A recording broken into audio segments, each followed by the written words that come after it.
Opa, estamos ao vivo aqui no canal O Refúgio do Conhecimento.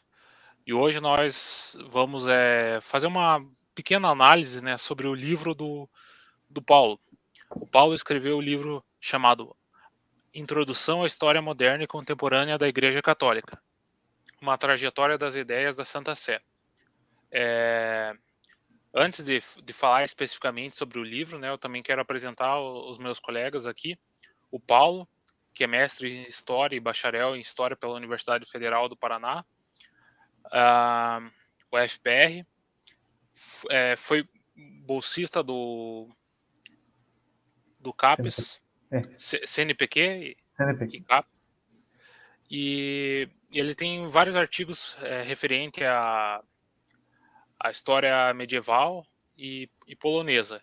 E nós temos também aqui o nosso amigo Ricardo Szymborski, que é historiador. Também é um grande pesquisador da história da cavalaria, principalmente no que se refere à Polônia. Então, acho que dá para nós começarmos aqui, né? E a minha primeira questão vai para o Paulo. Quando surgiu a possibilidade e o que motivou a escrever esse livro? Boa noite a todos, né? Bem, eu sou medievalista de formação. Fiz um estudo sobre a Polônia medieval e tudo mais, sempre conectado à história da igreja. E nessa produção que eu fiz, ligada exatamente a essa história da igreja medieval na Polônia, essa ligação à monarquia, acabou me surgindo a possibilidade de produzir uma obra para a Uninter, né, que é a Universidade Internacional, ou a Uninter aqui de Curitiba, sobre a história da igreja. No caso, o período moderno. Eles estavam me convidando a realizar essa obra. Foi uma obra que eu levei mais ou menos quase 1 ano e meio para chegar à sua produção. Ela tem, vamos dizer assim, uma característica de um manual. As pessoas não gostam muito da palavra, mas vamos dizer que é um manual.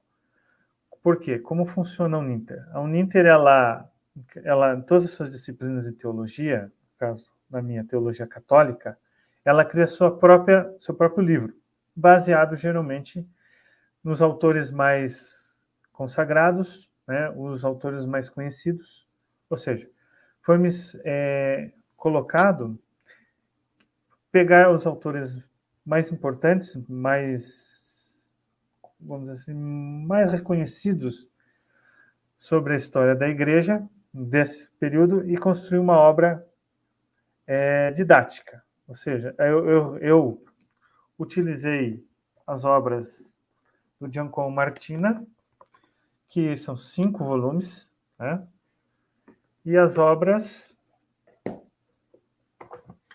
do Daniel Hopes, que é uma pessoa assim que escreve um grande volume de trabalhos sobre a história da igreja, sobre a história da teologia, sobre a cristandade, juntamente com outros autores historiadores sobre o tempo moderno, sobre a história da igreja, e realizei a produção do livro, que visa primeiramente facilitar o aluno, porque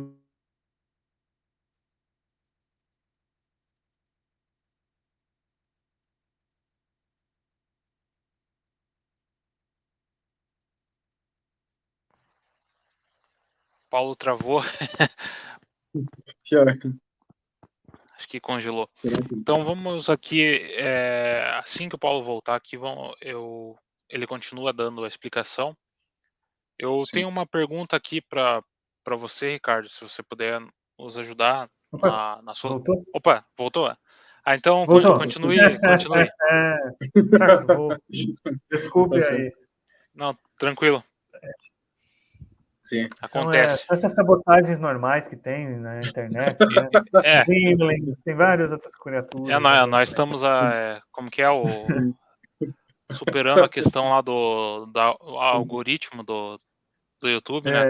Estamos usando expressões proibidas. Proibidas? Nossa, eu nem falei nada de certas coisas chinesas, imagina. Mas tudo bem. Pois é. Então, condensar, então, esses autores que são, primeiramente, difíceis do acesso ao aluno. São volumosas, às vezes não há o tempo, abre para o aluno ler só este, mas porque eu estou falando só de idade moderna. É realizado a obra, esse tipo de trabalho didático é realizado para a história da igreja no Brasil, é utilizado para concílios, direito. Então, a universidade tem essa filosofia de criar esse material que eu venho não só porque eu estou nela, né? Mas porque é alguma coisa ímpar que eu acho que deve ser destacado, porque poderiam ter só copiado, alguém comprado algum curso, feito, não, decidiram fazer eles mesmos o trabalho do zero. Eles te dão uma indicação básica e você trabalha em cima daquilo, né? Então, foi assim que eu cheguei nesse tema, com esse recorte, vindo lá da história polonesa medieval, que me possibilitou, assim, vamos dizer, ter o pensamento histórico e metodológico suficiente para transformar essas fontes, essas referências em uma obra para as pessoas entenderem como a igreja, como instituição transcendental, ou seja, que tem um objetivo final, ou seja, escatológico, lidou com vários elementos de cada um dos seus tempos, né? A partir do século XV, vamos dizer assim, em balizas temporais. Então, o primeiro elemento aqui que vocês...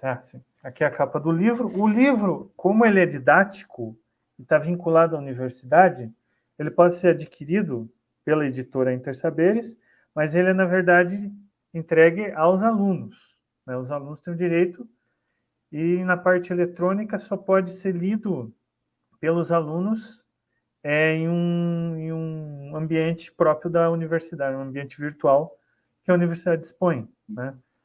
Então, se alguém tiver um interesse, tem que entrar pela Intersaberes e fazer esse tipo de encomenda. Sim, sim. Mas digitalmente ele ainda não aparece. Eu mesmo por questões de contrato, só posso expor ele assim, por fotos do impresso, né? Eu mesmo não tenho ele digital como ele está ali, né? Sim. Então fica aí, se alguém quiser ler mais, é uma introdução, ou seja, eu ponho as referências, eu mostro os pontos importantes, mas tem toda uma literatura volumosa de cada um dos períodos, cada um dos temas, que estão ali encontrados. Temos até dentro, por se tratar de um livro para a universidade, ele tem exercícios até ali para você revisar a matéria e também fazer pesquisas. Ele também é muito visado para quem está fazendo teologia católica, né? Mas se a pessoa for, por exemplo, alguém interessado na sua paróquia, alguma coisa nessa ideia, né? Seja, está ali junto da sua paróquia, quer aprender mais, também ele é um bom auxiliador nessa parte. Sim. Então, beleza, respondido, né, sobre a primeira questão. Agora eu tenho uma outra questão. Eu estava olhando o índice, né, do livro, e também me surgiu a ideia de como que teria começado, né, a Idade Moderna, e daí me veio à mente a questão da queda de Constantinopla. Sim. Eu gostaria de saber como isso acabou favorecendo movimentos milenaristas, principalmente esses tendo uma orientação de criar uma espécie de paraíso na Terra, e outros movimentos assim, como o próprio humanismo, que ia numa direção assim contrária ao cristianismo, né? Como você acredita que a igreja estava inserida dentro desse cenário, com todo esse ponto de ruptura? Sim, sim.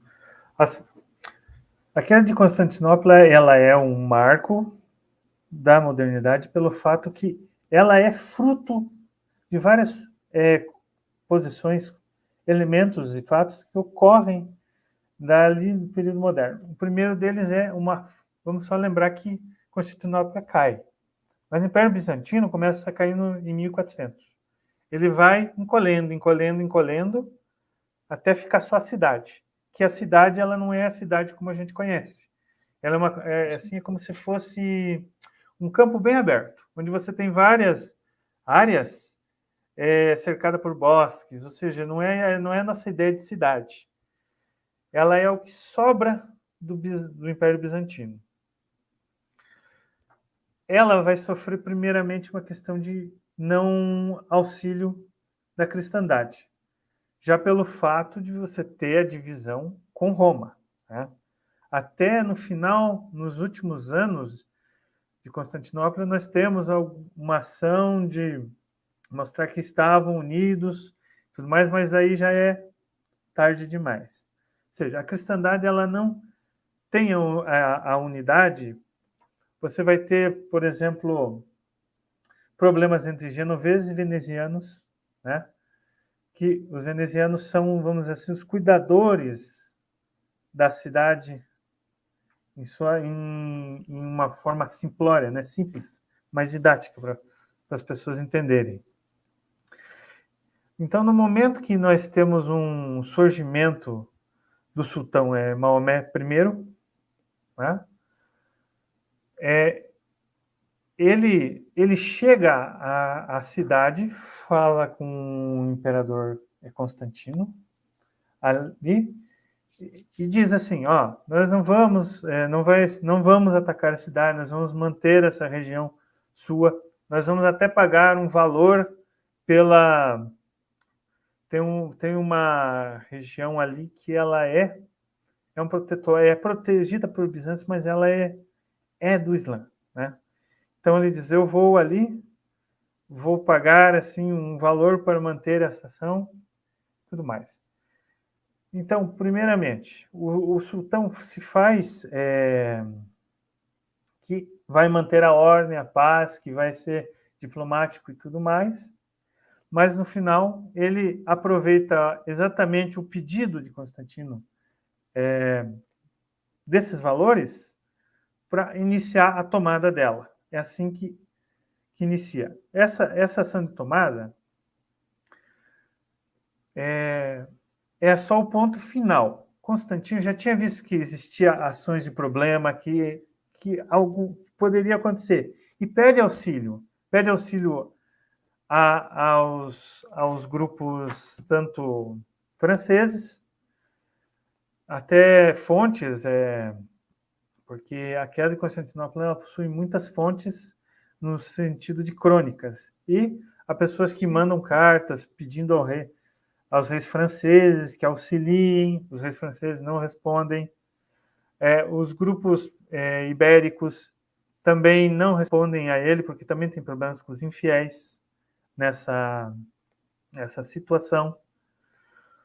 Ou seja, a igreja com Nicolau V, nesse momento, ela faz a única coisa que ela pode fazer, que é pedir auxílio. Até para os venezianos, ela faz o pedido, mas o Senado veneziano enrola tanto o pedido para a defesa da cidade, que quando manda a primeira tropa para lá, a cidade já está 15 dias em assédio de ataque.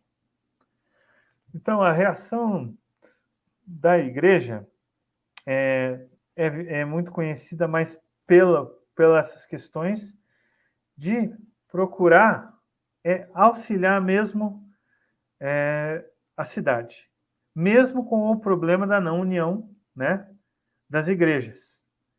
Porque até os cronistas e as fontes que existem sobre a cidade, algumas mesmo estando em uma situação perigosa, não querem saber da união das igrejas, né? Elas estão mais ao lado do seu imperador. Exato. Então, o que nós temos é uma coisa que já vinha vindo com a derrocada das cruzadas, ou seja, não há união. Não existe mais a união, e o papado tenta realizar a única coisa que pode fazer, que é pedir, porque vamos só colocar, né, que papado ele é importante porque a medievalidade é transcendental, é cristã, mas ele mesmo não tem exército, não tem armas. Ele pede auxílio.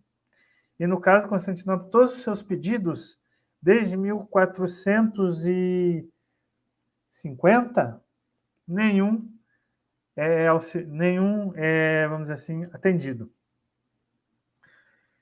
Então, por isso mesmo, outro fator que a queda de Constantinopla mostra é aquele psicológico. O Ocidente vê a vitória do infiel. O Ocidente vê a queda do império. O Ocidente também vai passar por epidemias. A peste negra é mais famosa, mas são várias epidemias, né, que ocorrem nesse período. E também elas vêm, nós sabemos, pelo Oriente, né, a mais famosas, né, pelo menos. Então, é um marco da modernidade, porque a modernidade ela está ligada, primeiramente, à desunião, à revolução e a um certo individualismo e uma quebra dos poderes no geral. Esse é vamos dizer assim, o pano de fundo para o desenvolvimento da história moderna da Igreja, que é a história moderna do Ocidente em si. Ou seja, nós vamos ter exatamente vamos dizer, esse abandono dos poderes, e não tendo o abandono dos poderes locais, muitas vezes os grupos vão ficar abandonados no sentido que não vão ter quem regule, nem que verifique quando problemas surgem. Por isso nós temos heresias, que vão ressurgir, heresias medievais que eram controladas, né? Porque uma heresia, lembrando, não é só uma questão religiosa ou simbólica. A heresia, ela tem a ver com toda uma ruptura social que pode gerar uma violência grande. Sempre lembro dos albigenses, se não me falha a memória. Até quero aqui recomendar uma obra, né, que é Em Defesa da Santa Inquisição, de Roman Konik, né, que é um polonês, que fala da Inquisição, que na verdade é um elemento mais moderno, não é medieval, mas ele fala muito das heresias, ele fala uma verdade. As pessoas viviam pouco, ou seja, elas pensavam no transcendental. Qualquer coisa que o desviasse era muito mais importante do que qualquer outra coisa. E essas heresias, elas eram violentas. Heresias que pregavam, por exemplo, que a mulher grávida era impura, então ela tinha que ser morta. Eram heresias que a melhor forma de morrer era da inanição. Grupos eram presos, velhos eram presos e esperados que morressem de fome. Quando eram capturados, né, eram julgados, mas tinham crimes que, consecutivamente, eram os crimes que eram pagos com execução. Então, essa é a época moderna que a igreja vai viver. Um momento que, com os poderes se dilacerando, se quebrando, né, aquilo que era controlado, que era mantido, começa a se promulgar de várias maneiras, e às vezes é até protegido por instituições, sabe? Como ocorre, por exemplo, com os hussitas, que são muito protegidos por Oxford. São protegidos por grupos, porque não tem mais aquela grande comoção social, ou seja, a sociedade não está tentando não tem como se proteger daquilo. Então, esses elementos que vão surgindo. Por isso, nós vamos ter depois, durante o protestantismo, depois do luteranismo, do calvinismo, os movimentos que vão ser milenaristas, né?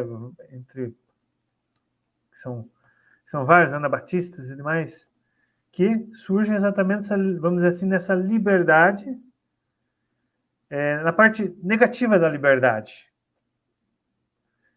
Tem surgindo, e a igreja vai contê-los como? Na verdade, a igreja, eu sempre digo que age de uma forma um pouco providencial. Não é porque você tem uma reforma, um protestante, que a igreja vai lá e desenvolve alguma coisa. São processos que ocorreram juntos. Santo Inácio de Loyola aparece com Calvino e aparece com Lutero, mas não por causa de Lutero e Calvino. É os mesmos problemas. Ou seja, você tem uma situação, principalmente na região da Saxônia, né, nessas regiões, seria a Alemanha hoje, né, em que nós temos uma igreja abandonada, nós temos um clero volumoso que está ali só para tentar, vamos dizer, viver.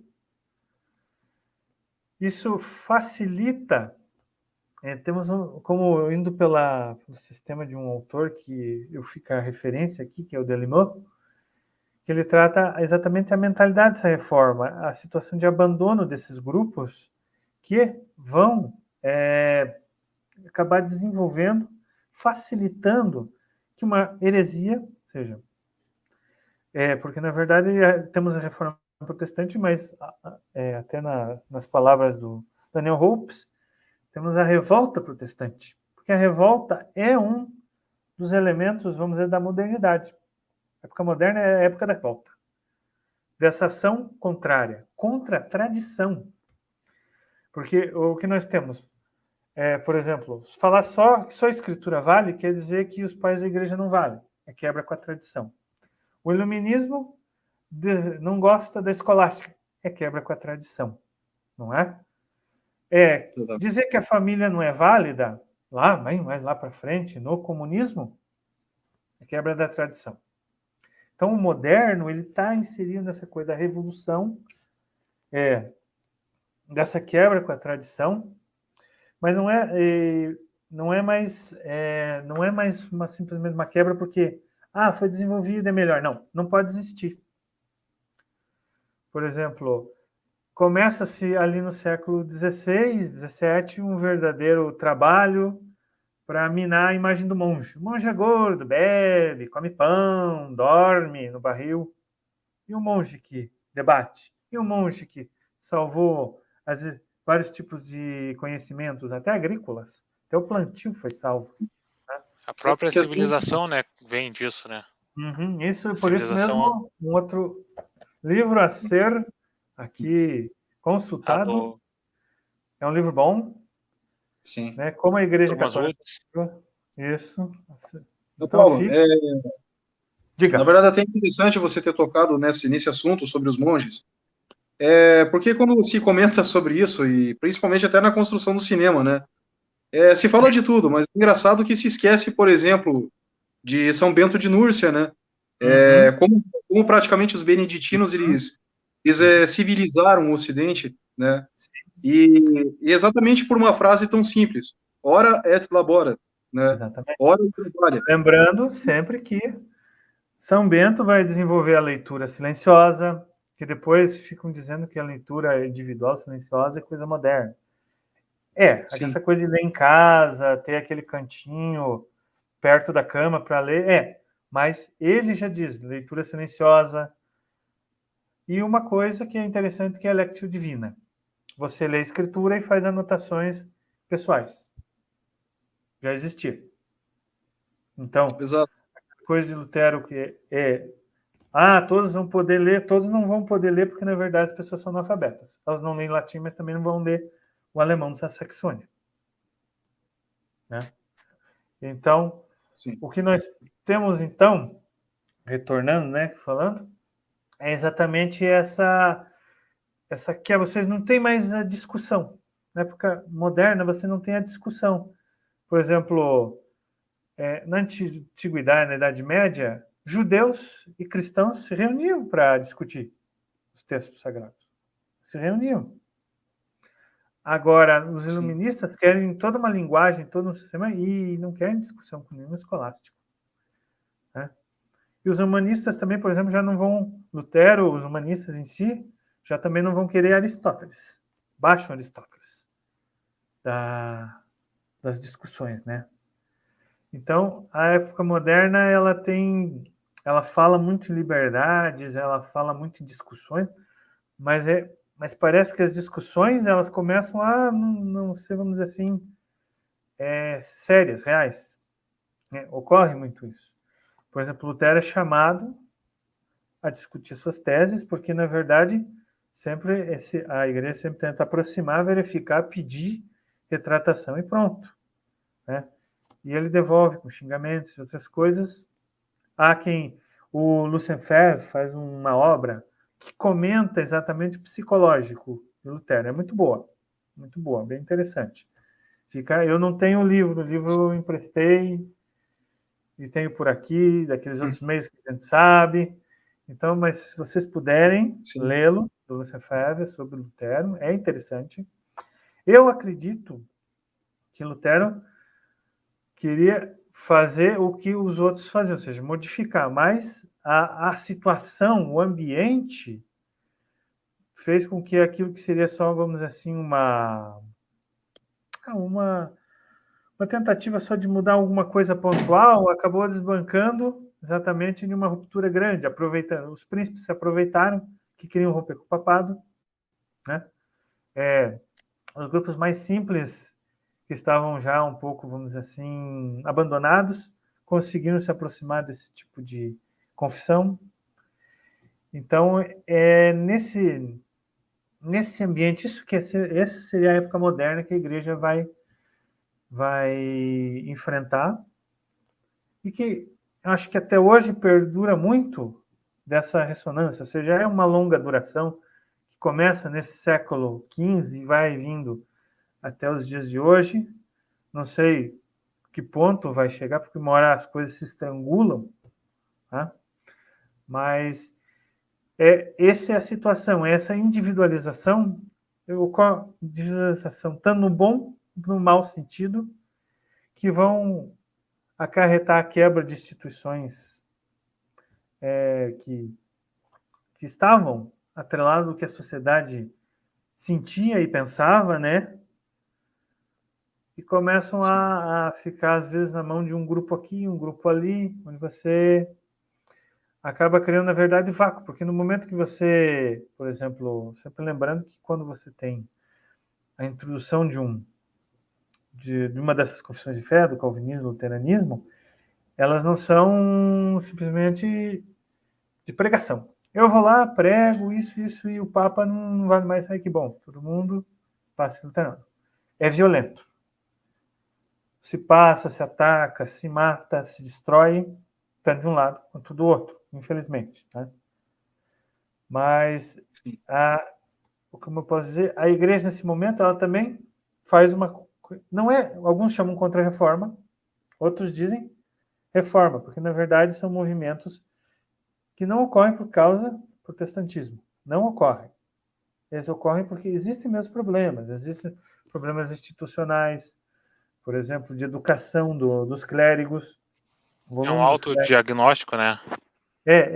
É aquilo que eles estavam resolvendo. Vamos dizer assim, o Inácio de Loyola, ele não rompe com a igreja e sana a igreja.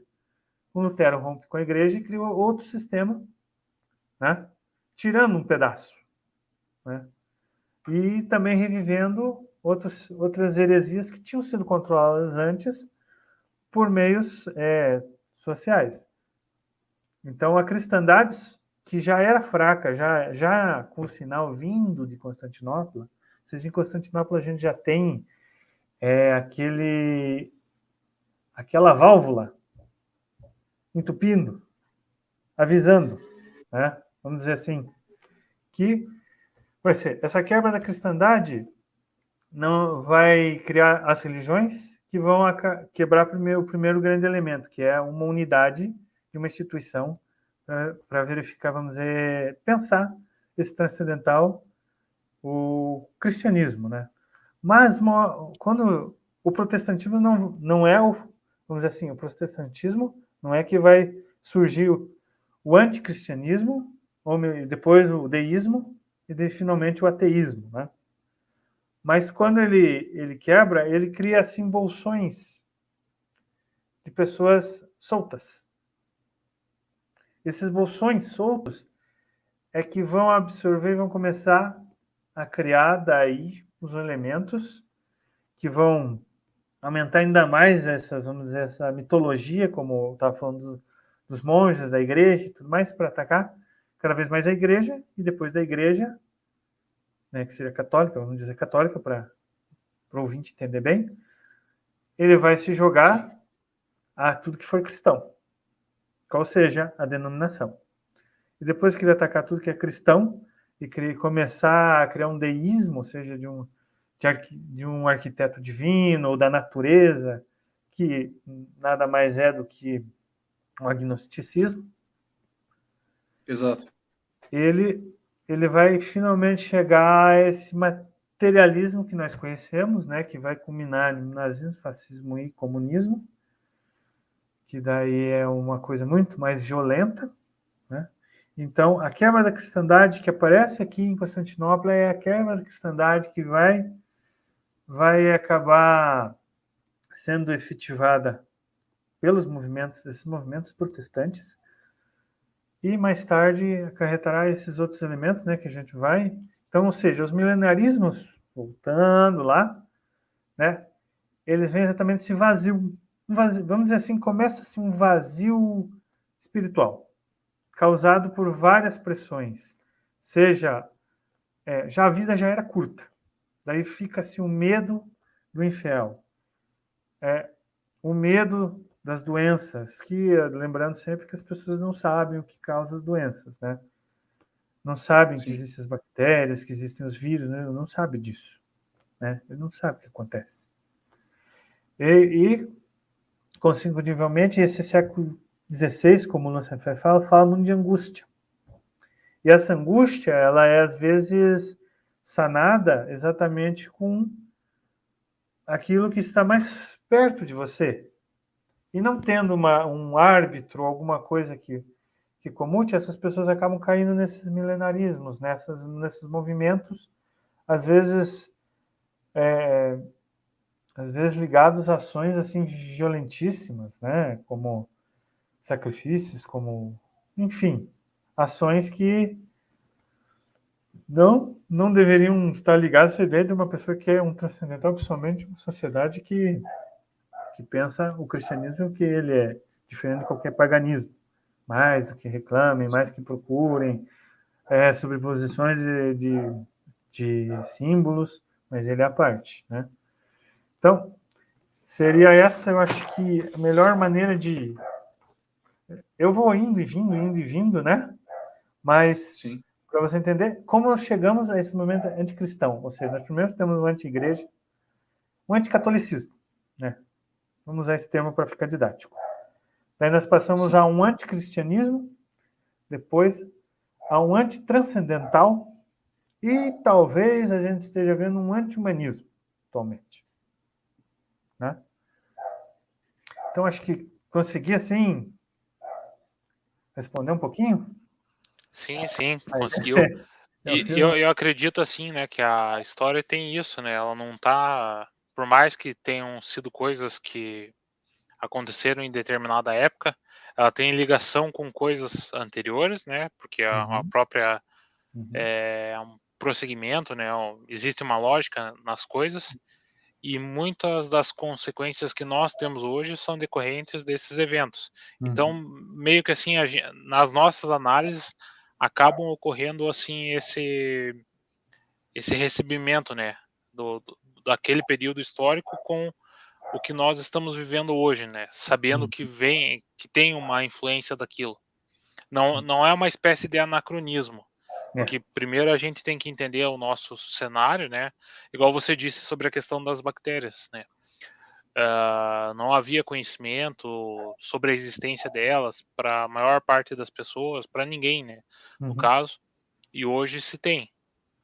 Mas então nós conseguimos ver assim algumas coisas que talvez em determinado contexto daquela época eles não conseguiriam ver, a maior parte das pessoas.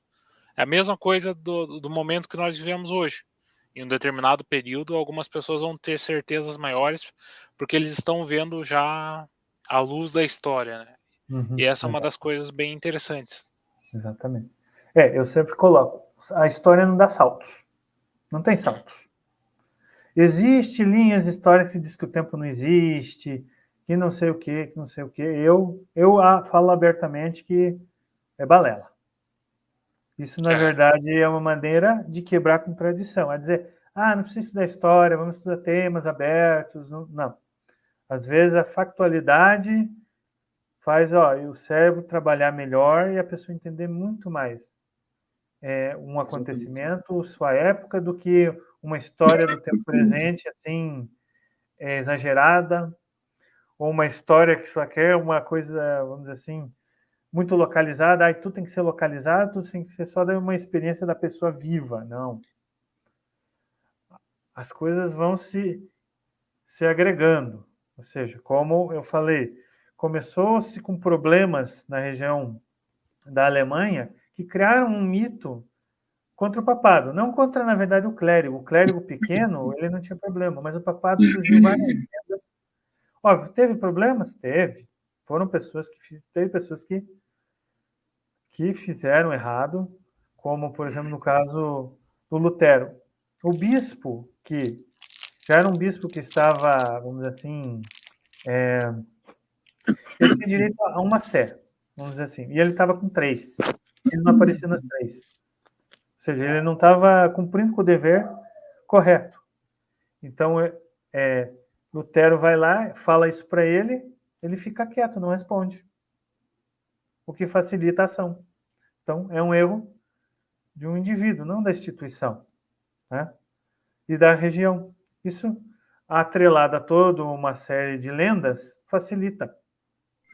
E como não temos mais um poder superior, por exemplo, Carlos V, ele não realiza o trabalho que deveria realizar como imperador, então deixando assim aberto para que ocorresse essa quebra, essa aproximação, até que ele tem que fazer um acordo lá, que daí cada reino, um credo, né? Que as pessoas já devem ter ouvido. De cada príncipe, se o príncipe é católico, todo mundo é católico. Virou luterano, todo mundo luterano. Né? Por quê? Porque não teve mais o apoio, porque Carlos V também não poderia fazer nada sozinho. E seria essa assim que eu gostaria sempre de colocar, né? Que as pessoas, às vezes, um manual. Eu gosto dos manuais de história de igreja, da história da igreja no geral. Eu até recomendo eles, até para você aprender história geral. São os melhores, sem brincadeira.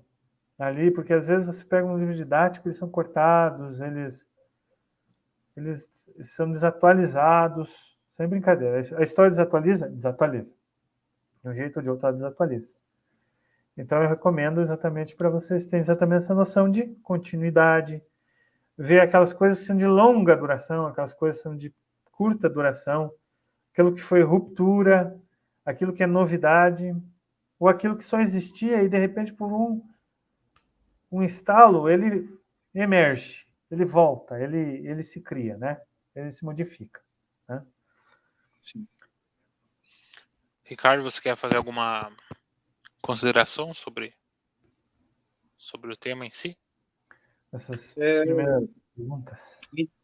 Assim, primeiramente, né, Paulo, eu tenho visto também, assim, que, como, na verdade, nós já se conhecemos já há algum tempo, deve ter sido, na verdade, um grande desafio, né, para, vamos dizer assim, para você particularmente, por ser um medievalista, né, e tratar, na verdade, de um tema como a questão da história da igreja, principalmente de um período, na verdade, conturbado, né, como atravessa, na verdade, a Reforma Protestante, né, as questões da Revolução Francesa na modernidade, né, a Revolução Russa e o advento do comunismo, os estados totalitários, nós sabemos, assim, que praticamente é algo totalmente novo, assim, né, que estamos acostumados a trabalhar, né. Eu gostaria de saber, assim, como que você lidou, assim, com todo esse problema, né, e fazer um recorte preciso mesmo, explicando, na verdade, toda essa transformação, né, lembrando que, como até você mesmo citou mesmo na própria apresentação, nós historiadores trabalhamos com essa questão de curta, média e longa duração, né, dos eventos. E ultimamente a crítica que se faz mesmo aos livros didáticos é essa. De repente você pega um tema, né, não, daqui até aqui é Idade Média, né, de repente dá, sei lá, qualquer acontecimento, pronto, já estamos na Idade Moderna. E nós sabemos que não é bem assim. as coisas elas têm uma transformação, ela tem um porquê e para quê, né, de acontecer, e com elementos e atores que estão ali, né, presentes. Só que se faz essa ruptura brusca, né? E eu acredito que essa é a maior crítica que eu faço, principalmente o ensino da história, por isso. Porque não é colocado realmente essa questão, por exemplo, para as pessoas, né, da curta, média e longa duração, né? Mas eu gostaria mesmo de saber como que foi mesmo, né, para você lidar com um tema, né, principalmente como esse, e, enfim, né, encadeando toda essa lógica como você fez, porque, ao meu ver, é muito complexo, né, você trabalhar com tantos períodos, né, e como que a instituição, né, a Igreja Católica, ela lidou, né, com cada um desses problemas, né. Creio que é um grande desafio, né, principalmente para um medievalista, né. Porque, primeiramente, você muda totalmente o período, ou seja, de leituras. Sim. E as fontes também, elas mudam. E lembrando que, como é um período tão grande, o trabalho de fontes que eu gosto muito, ou seja, você vai de uma fonte, pega uma temática, ela é muito complicado. Eu não posso pegar todas as fontes da Revolução Francesa, eu não posso pegar todas as fontes do comunismo, eu não posso pegar todas as fontes do fascismo, eu não posso pegar todas as fontes do galicanismo, do jansenismo, estudar. Sim. Então eu tive que trabalhar com, vamos dizer assim, com os livros didáticos mesmo dos outros colegas, né? Mas sempre pensando num sistema que eu aprendi na faculdade. Que é a questão de concretude e relações, ou seja, as coisas elas vão, como eu falei, vão caminhando umas perto das outras e as coisas não desaparecem, elas não dão saltos, elas não surgem do nada, elas vêm existindo historicamente. E as pessoas é que passam isso, as pessoas que transmitem, porque o importante da história são as pessoas, né? Sim. Então, eu tive que, vamos dizer assim, dividir, óbvio, didaticamente, nos períodos que são conhecidos, que são períodos que são feitos para a própria compreensão. Eu não fiquei preso às datas e aos eventos, mas eu não posso, mas como eu falei, Constantinopla é um exemplo da modernidade mesmo. Ela caiu, mas não é porque ela caiu que o mundo ficou moderno, é que o mundo estava modernizando, estava ganhando essa cara moderna, e Constantinopla é sacrificada nele, né? Sim. Então, o que eu fiz foi dividir em o grande, vamos dizer assim, o grande antagonista, né? Primeiro, os reformadores, a reforma em si, depois a questão política da Revolução Francesa, certo.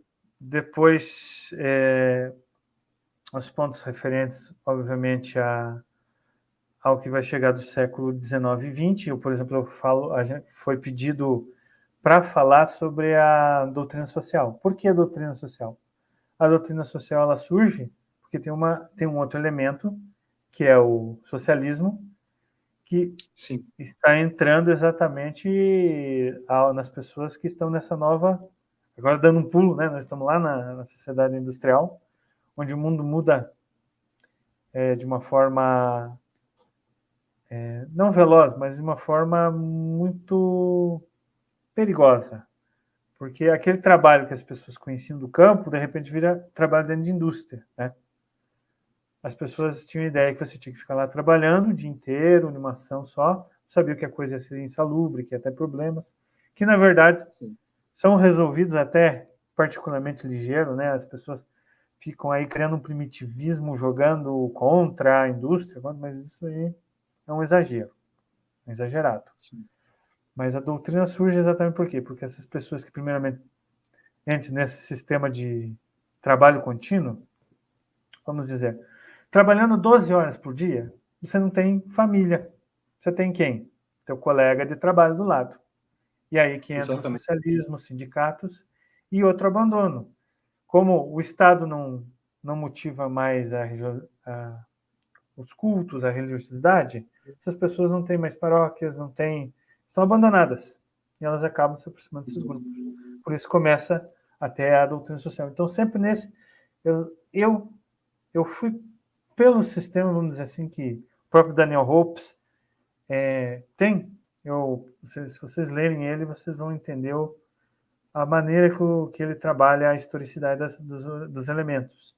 Então, é exatamente isso. A igreja, as pessoas daquele período da igreja, ou seja, a igreja tem uma coisa que é mais antiga, né, que é da sua tradição, mas tem os elementos que são os do momento, e como eles agem exatamente com, vamos dizer assim, a igreja e seu inimigo, eles vão caminhando, né, eles vão se desenvolvendo. Foi assim que eu tive a ideia de dividir as partes, né, citando os momentos mais importantes da igreja, como ele é. Foi um trabalho difícil, porque você, na universidade, quando você faz uma pesquisa pontual, né? Você tem uma fonte que é em uma linguagem, que é de uma época, que é de um tipo de autor, que fala para um certo grupo, é tudo fechado. O manual eu acho que o manual do que seja, ele é mesmo uma escola. Quando você faz um manual, você fica com a noção de como trabalhar, você pensa muito em didática, você pensa, exatamente, o que você vai falar, como você vai falar, tem que pegar só o importante, porque se você pegar um Calvino Lutero e ficar analisando tudo, eu faço um livro desse sobre Lutero, né? Exatamente, Paulo. Né? Então esse foi o desafio que conseguimos, e até vou colocar aqui em primeira mão, né? Eu vou fazer o mesmo livro, só que só da história da igreja no Brasil. A partir da chegada da Ordem de Cristo até esses últimos eventos aí, né? Tiverem aqui. Na verdade é até interessante, Paulo, até essa abordagem mesmo da história do Brasil, porque eu vejo principalmente assim que, eu não sei, né, mas eu acho que a historiografia do Brasil, ela paralisou muito assim na questão do Gilberto Freire, né, da questão do Caio Prado Júnior, né, e tem muitas coisas que são ignoradas, por exemplo, essa própria questão da missão dos jesuítas, né, eu poderia citar até, no caso, assim, o doutor Rui Wachowicz, né, que trabalhou com História do Paraná, eu tenho até o livro em casa, da 12ª edição, e, assim, é incrível, na verdade, a dimensão que, como ele tentando, né, explicar a questão da dimensão, na verdade, da história do Paraná, inevitavelmente ele acabou também se chocando com a questão das missões mesmo, né, do Guaíra, as missões dos jesuítas, né, por todo o estado do Paraná, como se ocorreu as expansões das cidades, né, e existe eu poderia dizer assim, um preconceito, um ranço, principalmente de certos colegas nossos, porque alguns, na verdade, eles ignoram o fato de que, por exemplo, é como se de repente você tem o descobrimento, né, praticamente, sei lá, o português chegou aqui, extraiu o pau-brasil, foi para a Europa, ou extraiu o ouro, né, mas não deixou nada praticamente de construção, mas não se analisa, e, vamos dizer assim, tão friamente, né, como realmente aconteceu, né. Não é levado, por exemplo, a questão dos números, né, da população de Portugal da época, quantas pessoas que realmente se engajavam nas viagens ultramarinas, e, enfim, eu trabalhando com cavalaria, eu posso dizer isso, que, na verdade, assim, muitos desses navegadores, eles eram cavaleiros rebatizados, né, templários rebatizados na Ordem de Cristo, e podemos citar, né, o Vasco da Gama, Magalhães, né, Pedro Álvares Cabral, o próprio Cristóvão Colombo, que, na verdade, é italiano, né, Sim. e, assim, é uma parte que é totalmente ignorada. Se você for perguntar praticamente para um jovem, né, ou uma criança em sala de aula, eu não sei se, na verdade, por, sei lá, implicância, ou totalmente desconhecimento, ranço por parte de alguns colegas, que isso não acontece, né? E, aliás, eu já arrumei muita briga, na verdade, em meio acadêmico por isso. Até foi uma das coisas que a gente conversou, né, Paulo? Na verdade, eu sou o maior brigão nessa parte, a verdade é essa. Tem alguém que luta pela história, é o Ricardo. Luta pela história e luta na história. Não digo assim... Não, é que não é bem essa questão, sabe, Paulo? É que, enfim, a gente percebe nessa questão, né, bom, se fala da pluralidade, né, das ideias, né, do meio acadêmico, Mas a gente sabe que isso particularmente não acontece, né? E a prova está aqui, porque nós estamos conversando exatamente sobre pontos, né, que são praticamente ignorados, né? Não existem nos livros didáticos, não existem documentários, né? Houve uma tentativa, mas não seguiram com isso adiante, né? E, enfim, né? Eu acho que precisa se amadurecer muito essa ideia, né? Que praticamente está abandonada, né? Por exemplo, até você tinha citado também, né, Paulo, essa própria questão da Revolução Francesa, né? Vamos dizer bem assim, quer dizer, eu estou citando a Revolução Francesa agora, né? Me veio agora essa ideia da formação dos sindicatos, e logo eu lembrei, por exemplo, do livro do Michel Bovelli, né? Ele é um autor que ele tem uma tendência, assim, para a corrente marxista, mas nós percebemos, assim, que, por exemplo, ele cita muito no livro dele o que seria, na verdade, eu poderia dizer assim, a proto-formação dos sindicatos, né, ainda na Revolução Francesa. E trabalha com essa questão que nós falamos sobre a continuidade, né? Porque, enfim, vamos dizer assim, o que seria o sindicato na França, eu poderia dizer que eles se organizavam em comunas. Então, por isso que até a origem do nome comunismo, mais tarde, né? Mas nós percebemos, assim, que também até essa questão da própria igreja, como o Volvelli ele envolve em todo o seu livro, ele fala sobre essa questão mesmo, como você disse, de, por exemplo, a questão, na verdade, vamos dizer assim, o esfacelamento, na verdade, da igreja dentro da França, e provavelmente provocado por certos grupos revolucionários, e em parte também pela falta de apoio da própria nobreza, né? Eu poderia dizer que desde Luís XIV até Luís XVII, mais ou menos, acontece essa grande ruptura. E o mais engraçado é que, por exemplo, existem até relatos de santos, né, da própria Igreja Católica, que chegaram até Luís XIV e convocaram, não, consagre a França, vamos dizer assim, ao Imaculado Coração de Maria, né?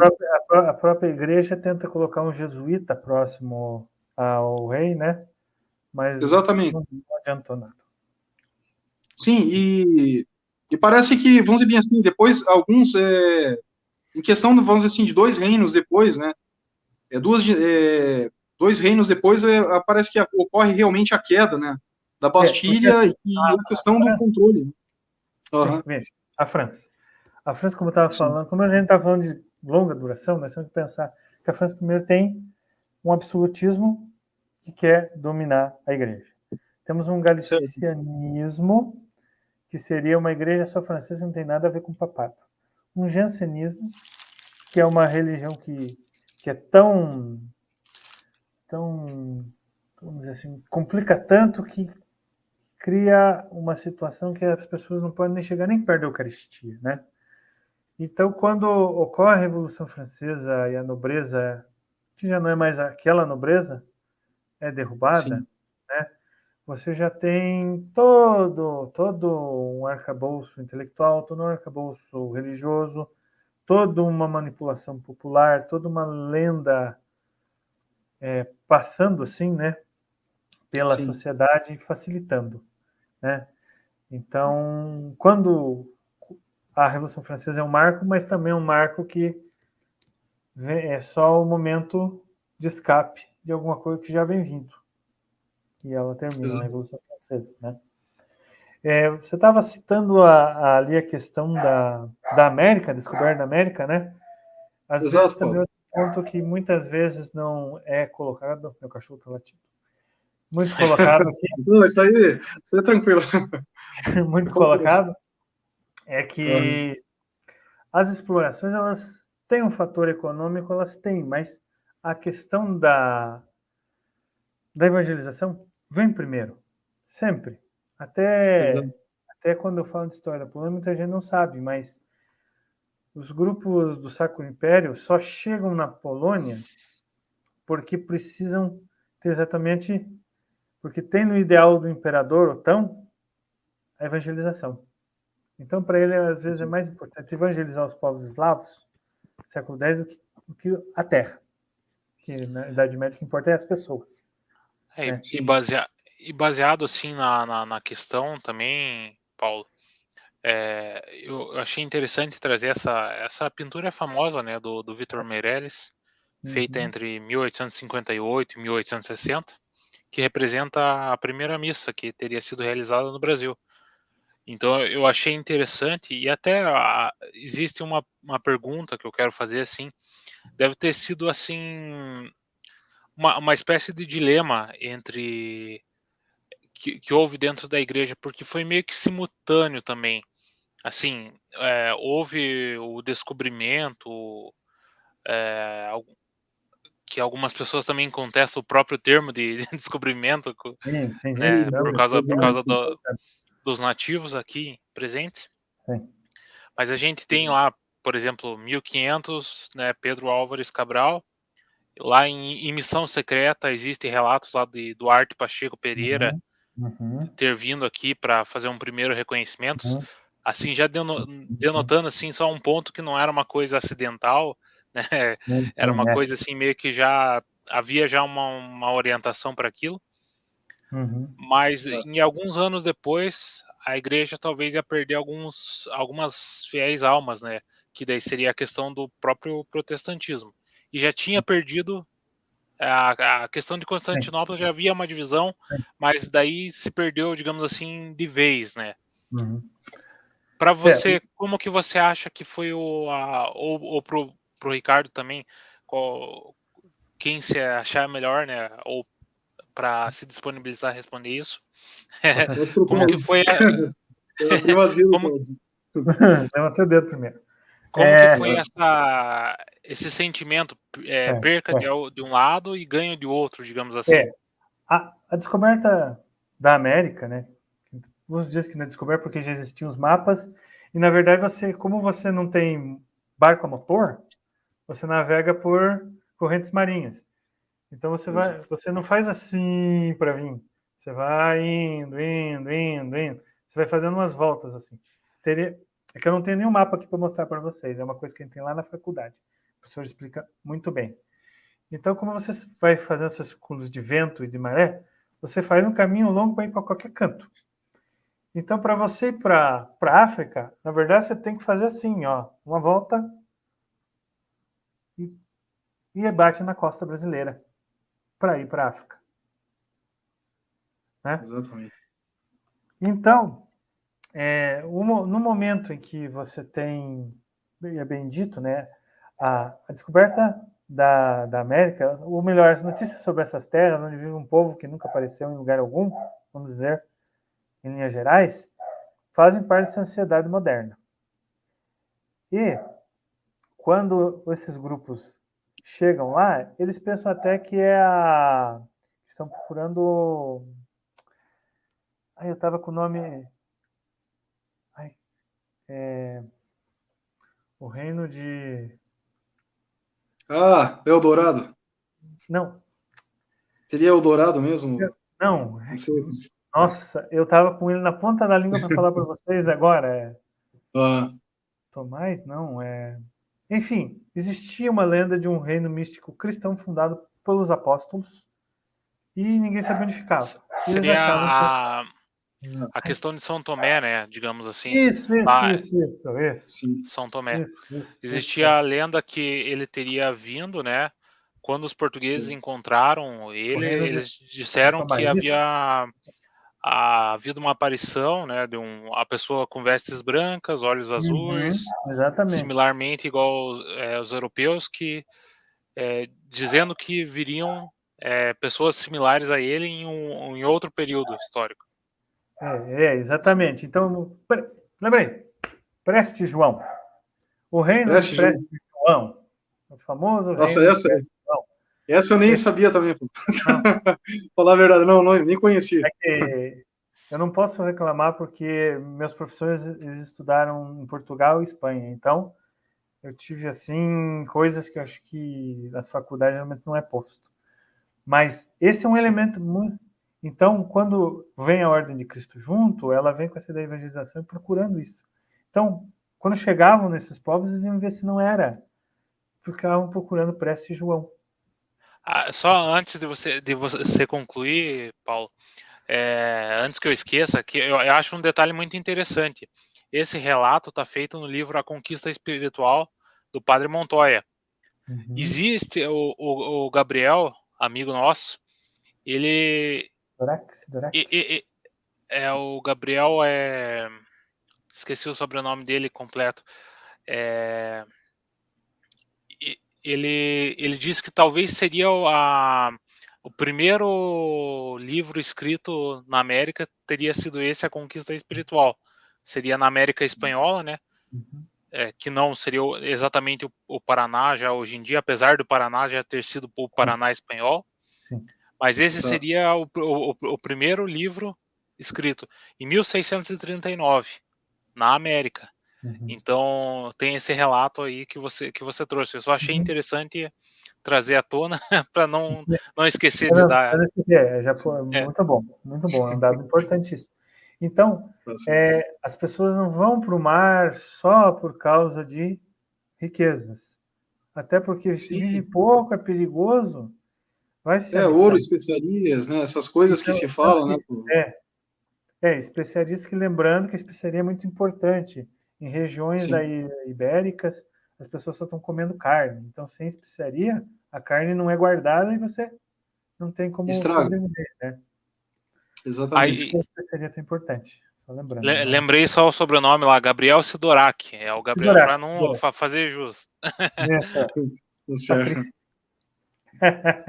Mas, então, quando a igreja lê, ela se preocupa demais com as almas, não gosta da situação dada. Tanto que as primeiras noções de direitos humanos, até tem um colega que é Rafael Dil, que escreveu um livro sobre os direitos humanos e a igreja, mostra como esses representantes, acho que são jesuítas, né, na América, trabalham no desenvolvimento do direito até internacional, né, e na própria maneira da pedagogia. Até recomendo aqui um livro, né, a pedagogia dos jesuítas, do padre Leonel Franca, né, que ele explica, você vai entender bem como é que o jesuíta vai ali. O jesuíta não está ali para dominar, está ali para... O jesuíta é o primeiro, vamos dizer assim, evangelizador, quase no nosso sentido moderno mesmo. Ele respeita, vamos dizer assim, o outro grupo, menos sendo nativos, né? Sim, pô. Até interessante, Paulo, até essa citação mesmo ainda, porque exatamente, né, continuando até aquela questão do Rui Wachowicz, né, porque os jesuítas aparecem como, na verdade, os principais preocupados mesmo assim em realmente assim catequizar os índios, e nisso, inevitavelmente, eles acabam não só trazendo o evangelho, né, mas com as missões, pelo menos pelo que eu vi na obra do Dr. Rui Wachowicz, foi a questão da Vila Guaíra mesmo, a Vila Real Guaíra, a questão da formação de, por exemplo, carpinteiros, marceneiros, vamos dizer assim, até mesmo ferreiros, né?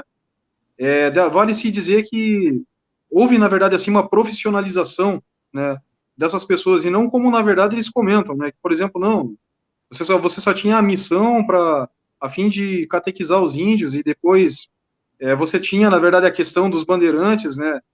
Pegavam essas missões e acabavam transformando eles em escravos. Sim, na verdade, é até um grande erro, porque até o próprio Rui Wachowicz, ele descreve isso, né? O jesuíta, ele se distingue muito assim do que seria o iluminista, no caso, né? Sim. Essa mentalidade extrativista mesmo é mais iluminista, e não jesuíta, né? Alguns também, porque os bandeirantes também foram importantes, fizeram coisas boas, né? Sim. Como aquela coisa que eu já falei, indivíduos, né? Indivíduos, às vezes, prejudicam os grupos, né? Mas essa é a verdade. A ideia sempre da igreja evangelizar, mas era instruir somente o jesuíta. O jesuíta, ele é uma novidade moderna. O jesuíta já é mas é que eu me refiro assim, né, Paulo? É mais a questão assim de, por exemplo, a questão, vamos dizer bem assim, do conflito, né? Vamos dizer bem assim, da pretensão, né? Como que o bandeirante, por exemplo, ele via, né? A questão vamos dizer bem assim, o que era necessário no Brasil, né? Sim, claro. E como o jesuíta também pretendia também. O espírito da época, né? Faz com que se realize. Por isso mesmo, era um momento, né? Era um conflito, porque, enfim, esses povos também não eram pacíficos, todo mundo sabe, né? Exatamente. Eles eram bem peritos na guerra, conheciam o seu terreno, né? Exato. Mas, como você falou, tinha essa coisa do iluminismo que já começa a ver, esquece o transcendental e já começa a ver eles como coisas, né? E até entra também, né, Paulo, com o Marquês de Pombal, né, no Brasil, né? E ocorre essa transformação, porque daí, por exemplo, até a unidade mesmo entre a nobreza portuguesa e a Igreja Católica, ela fica praticamente, como eu posso dizer assim, limitada, né? Acaba sendo interrompida. Aí com isso até ocorre também mais tarde uma ruptura, que seria até mesmo a expulsão dos jesuítas mesmo do Brasil, né? Que até, na verdade, alguns historiadores, por exemplo, Orlando Fedeli mesmo, ele, vamos dizer bem assim, ele cita também como se fosse um grande atraso, né? Porque você já tinha já uma educação, né, dos nativos, né, formação de missões, vilas, e isso tudo acaba se perdendo, porque, enfim, a mentalidade iluminista, ela trabalha de uma forma, né, enquanto, na verdade, do jesuíta é totalmente outra. Um dos maiores confrontos vai ter exatamente jesuítas contra iluministas, vai ser, eu acho, ainda se necessitaria fazer uma obra falando exatamente desse, vamos dizer, embate. O jesuíta é o exemplo do que seria o transcendental, o que está ligado à tradição, à erudição, à espiritualidade. O iluminista é aquela coisa mais material, aquela coisa mais do material mesmo, daquela coisa ligada que não tem aquele transcendental, que não está quase no agnosticismo, assim. Né? Foi um dos maiores embates que existem, jesuítas, iluministas, depois jesuítas e maçonaria, e assim. Exato. Então, passamos para outra pergunta. Não sei quanto tempo a gente tem. Não sei como é que funciona.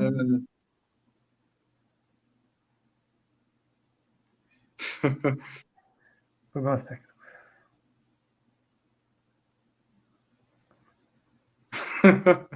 Não, foi. Certo.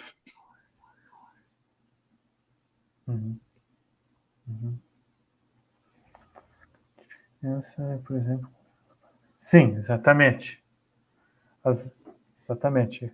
O protestantismo, além de ser um movimento muito quebrado, onde vai ter missões, vamos dizer, missões propriamente como com essa ideia de evangelização, elas só são no século XIX e, na verdade, as ações são mais para combater os governos, né? Por exemplo, na questão do Nordeste, nós temos, né? E fundar terceiras e outras vias de pensamentos protestantes em uma região separada. Porque grupos, por exemplo, fogem e ficam na Holanda, né? E desenvolvem lá, são fugidos até dos outros protestantes para se desenvolverem na Holanda, e daí começam a tentar fazer uma colonização tardia, mas também não são muito fechados já. É aquela coisa mais do século XVII, XVIII já não tem essa coisa jesuíta do, vamos dizer assim, desenvolvimento das almas, essa coisa mais transcendental. Sim, sim.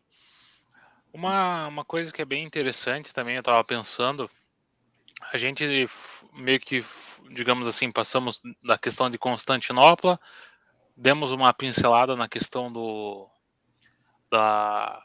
protestantismo, né, do surgimento.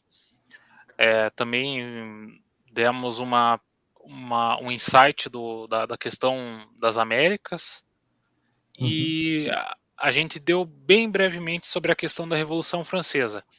Eu acho que é bem interessante, assim, eu tenho uma pergunta sobre a questão da Revolução Francesa, porque ela também é um outro elemento que, digamos assim, é muito importante e mudou muitos paradigmas, até porque a própria ideia da Revolução Francesa era mudar o mundo, né? Era uma revolução, virar de ponta cabeça. Sim, então, assim, A minha pergunta assim, é como a igreja sobreviveu e encarou a Revolução Francesa?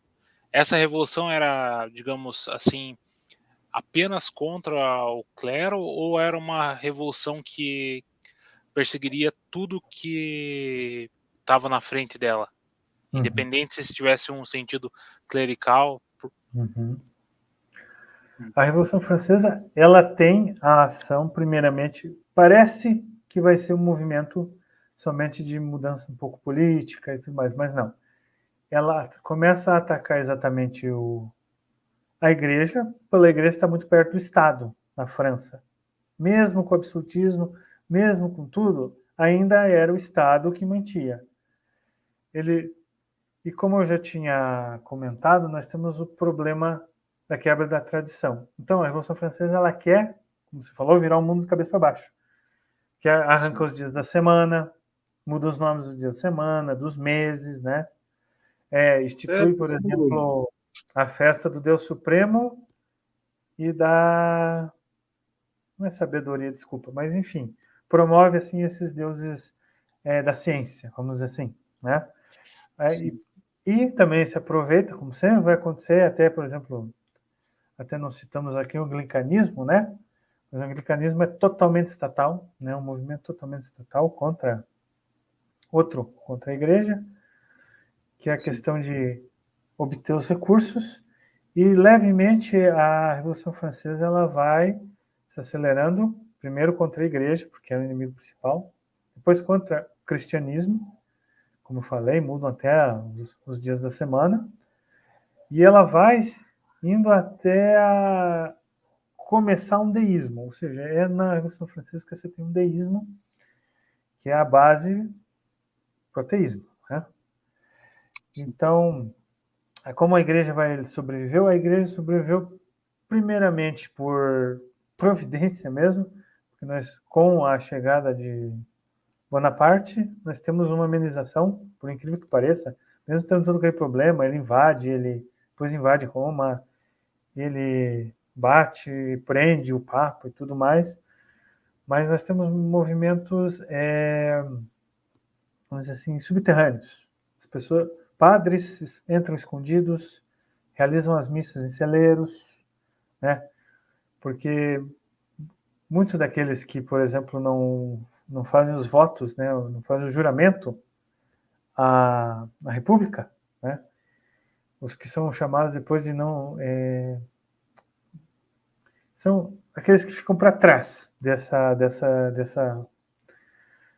desse juramento, né? Também vão ser responsáveis por isso. Então, a igreja, mesmo sendo muito destruída, ou seja, muitos bens são queimados, muitos bens são surrupiados, muitos são mortos, né? Pegava-se, punha missionários padres dentro do barco e afogavam eles, né? Fundavam os barcos e afogavam eles, cortavam a cabeça, tiravam. Coisas que acontecem na Revolução Francesa, acontecem na Revolução Mexicana, acontece na Revolução Comunista de outubro, 17. Ou seja, violências, mas por até a Revolução tentar ser, vamos dizer, tão radical, quebrar tanta tradição, ela começa a se consumir por dentro, né? Eles começam daí vem o grande terror, e elas mesmas começam a se guilhotinar, vamos dizer assim, né? Exatamente. Então, a igreja sobrevive graças a esses grupos que lá dentro conseguem manter a fé do povo, porque mesmo sendo mostrado que foi o nascimento da turba, né? Ou seja, o nascimento dessas pessoas que são conduzidas para essas ações violentas, que existem vários estudos, não é uma coisa fechada, né? A gente ainda não sabe como que acontece essa histeria, né? As pessoas elegem um inimigo, uns elegem ele por cobiça, né? Porque se promete tal coisa, outros simplesmente demonstram ódio. Tem um livro de um polonês chamado Lobaczewski, que ele escreveu um livro chamado Ponerologia, que é o estudo do mal. E ele estuda o mal no socialismo polonês dos anos pós-guerra, né? 1940 para frente. Ele é psicólogo. Um psicólogo pequeno, não dá aula em universidade nenhuma, faz o estudo baseado no que vê e faz um livro que tenta entender, a gente tenta entender esse mal, essa histeria que acomete os grupos que são cabeçados por esses, vamos dizer, iluminados da Revolução, que realizam, que primeiramente dizem que vão mudar, mas acabam querendo o extermínio, destruição, mais uma vez, como eu falei, revolução, quebra de tradição, e uma violência endêmica que utiliza aquilo que o homem tem mais de incrível, que é saber, né? A própria guilhotina e a mecanização da morte. Nós temos nessa visão da Revolução Francesa, que a Igreja combate do mesmo jeito que sempre combateu, né? Fazendo pedidos, escrevendo, tentando ajudar aqueles poucos que estão lá no meio do caos a continuar, e continua, né? Passou, né? Avança século à frente. Então, a Igreja sobreviveu dessa forma, e a Revolução Francesa começa de um jeito e chega até as bases do que nós vamos ver mais, que nós veríamos, né? O que vai surgir mais à frente, porque nós temos essa visão aberta, né? Óbvio, um padre que estava ali no meio da Revolução não sabia que a Revolução ia ter uma amenização e ia voltar. A França, né? A França que no século XVIII, XIX tem vários nomes de místicos, né? Em outros elementos até, né? Então, assim que a Igreja tratou esse momento da Revolução, que é um marco, trouxe mudanças que sei que a gente pode dizer que mudaram a sociedade, abriram caminho para outros elementos, fizeram mudanças institucionais, não sabemos, algumas boas, outras ruins, né? Então a Igreja tratou dessa forma a Revolução Francesa, isso foi a Revolução Francesa, né? Pelo menos do que eu li, do que os autores comentaram. É um daqueles temas, como eu falei, você pode ser uma especialista em Revolução Francesa e estudar anos a Revolução Francesa pela quantidade material, pela quantidade. Ela é ocultista, ela é política, ela pode ser tratada pela psicologia, pode, tem vários ângulos, né? É um evento bem aberto para estudo, pelo menos. O que eu posso falar para vocês, assim. Paulo, agora me veio uma pergunta também à cabeça, já que a gente está na questão do calor da Revolução Francesa. Uma coisa também assim muito debatida, principalmente assim entre os católicos, né? Eu acho que até é uma novidade também até para o Arthur. Acho que talvez você deva ter visto alguma coisa também, Arthur. Só que quando nós falamos da questão da Vendéia na França, né? A região da Vendéia foi a maior resistência católica, na verdade, na Revolução Francesa. Muitas dessas pessoas, dessa comunidade, nobres, né? Eu não sei se acho que foi o Conde de Chantelaine, que na verdade, que acabou liderando, né, essa revolta. E, enfim, eles não aceitavam a questão de terem destronado o rei da França, né? Faziam realmente essa lealdade mesmo ainda a questão, na verdade, da França mesmo, né? Da antiga bandeira da França, e, enfim, mesmo, na verdade, quando estavam sendo massacrados, ainda assim, praticamente, as pessoas preferiam abraçar a morte do que ceder, na verdade, à causa revolucionária, né? Tanto que daí me veio essa questão mesmo, que até você abordou, né? E que, na verdade, se a gente pensar, foi desesperadora, né? Quando a gente imagina, assim, bom, havia essa questão de obrigar a pessoa a servir a república, o novo governo, as novas instituições, né? Negar praticamente essa fé e, de repente, você se dá de frente praticamente com pessoas, né, simples, e que acabam abraçando mesmo, assim, né, morrendo por essa fé, né? E é uma coisa muito pouco falada, até gostaria de saber se isso também está também nesse livro também, né, eu também considero até um dos assuntos interessantes, né, principalmente porque quando se fala de Revolução Francesa, eu acho que pouco ou nada se fala sobre a Vendéia. É verdade. Na obra eu não citei mesmo esse caso, né? Que talvez de uma revisão eu fiquei pensando se não ia ficar muito extenso, porque eu também tenho um espaço. Sim. Então acabou não sendo colocado. Eu fiquei mais pensando nos cristeiros mexicanos, né? Mais para frente. Sim. Mas numa revisão eu tenho a ideia de provavelmente daqui a uns 2 anos sempre, como é manual, tem que ser revisado, né? Seria alguma coisa. O Ricardo falou, né, também sobre a questão lá. Provavelmente o Henri, que está na foto, né, na pintura aí, ele foi um dos líderes, né, da contra-revolta. Henri de la Jacqueline. Ele tinha até uma frase que era bem forte, né? Ele dizia assim: meus amigos, se eu avançar, me sigam. Se eu voltar, me matem. Se eu morrer, me vinguem. Tinha chegado nesse ponto, né? Então,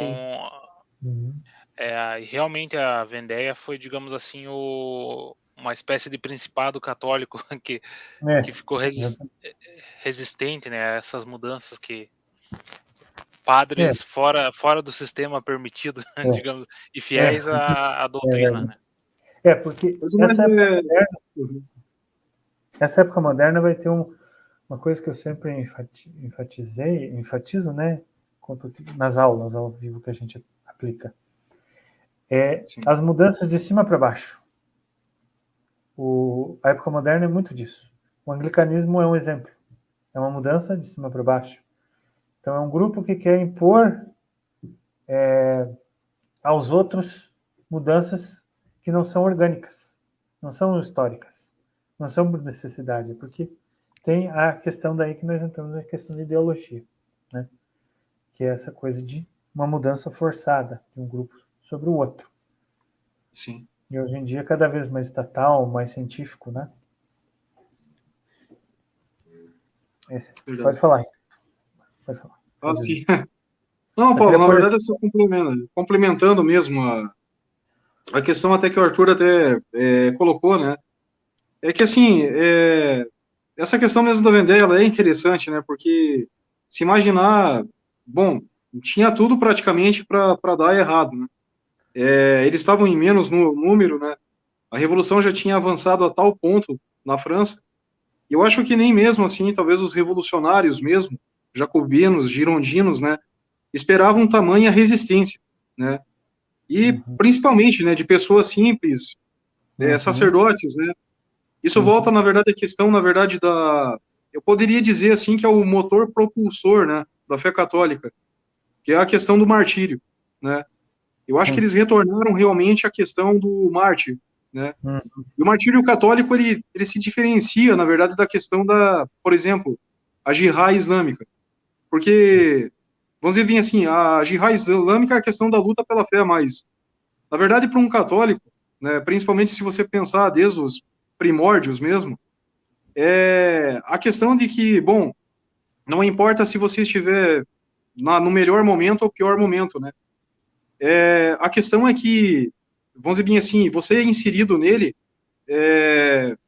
você é fiel, na verdade, até o final no que você acredita. E essas pessoas praticamente mostraram isso. Então, quer dizer, eu acho que a Vendéia realmente ela simbolizou uma espécie de derrocada dos ideais revolucionários. Porque isso mostra que, por exemplo, de uma forma ou de outra, esse materialismo, né, esse perennialismo não entrou na mentalidade das pessoas. Isso, a sua fé ainda estava muito arraigada. Isso mostra que nós temos pessoas ainda preocupadas com o transcendental, e isso talvez inspirou até mesmo esses movimentos, né, Paulo? Como você citou, os cristeiros no México, né? Os mexicanos têm muito essa questão também, e representou também uma das cenas mais dramáticas também da história americana, né? Então, eu penso por mim mesmo, né? Até nessa questão, né? Como que, na verdade, o martírio, ele é forte e é presente dentro da história da Igreja Católica. E é uma coisa, assim, singular, né? praticamente pertence a ela e nós não conseguimos dissociá-la, né? Exatamente.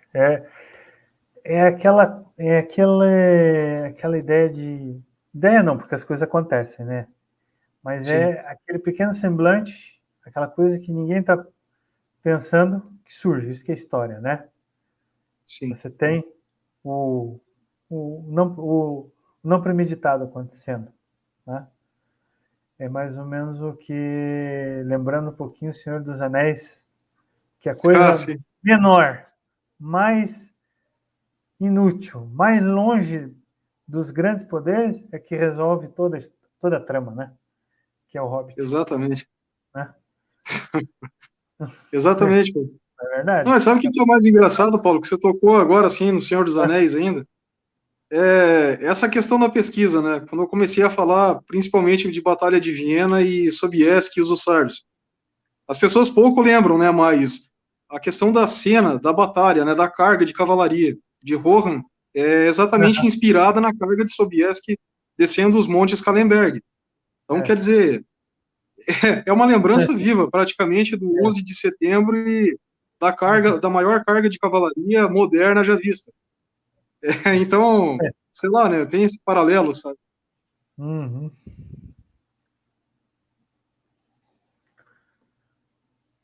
Esse aqui é meu pai. Ah, Trouxe um sim. comentário aí para. Perfeito. Exatamente. Sim.